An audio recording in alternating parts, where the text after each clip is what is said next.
keliya waxaan kasoo horjeedaa dalkan inay ka dhacdo doorasho aan xalaal ahayn. waxaan kasoo horjeedaa inay ka dhacdo doorasho boob ah. waxaan kasoo horjeedaa doorasho inay ka dhacdo askar meel inta la geeyay ay codeeyaan ama xildhibaano xoog lagu soo xusho. waxaan u taaganahay kow inay oo aan ogolahay in dalka ay ka dhacdo inkastoon doorasho qof iyo cod la gaarin weli inay ka dhacdo doorasho dadkoo dhan isla wada ogol yihiin oo si cadaalad ah oo xor ah ku dhacdo. waxaan aad maqlaysid oo la isku haysta wax kale maahan, waxay tahay ma doorasho cadaalad ah dalka laga qabanayaa mise doorasho boob ah dalka laga qabanayaa. maxaa anigu u taaganahay? aniga waxaan u taaganahay in la helo Soomaaliya xor ah oo nabad ah 100% oo ciidan shaqeynaya leh oo dhalinyarada Soomaaliyeed gabdho iyo wiilal ay hoggaan u yihiin.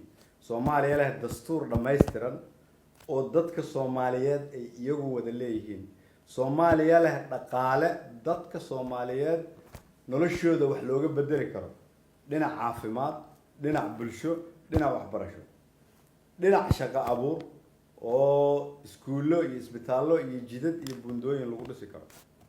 waxaan rabaa Soomaaliya asxaab siyaasadeed laga hirgeliyo si gabdhaha iyo wiilasha qolkan ku jira ay mustaqbalka noqdaan dadkii wax dooran lahaa isna dooran lahaa.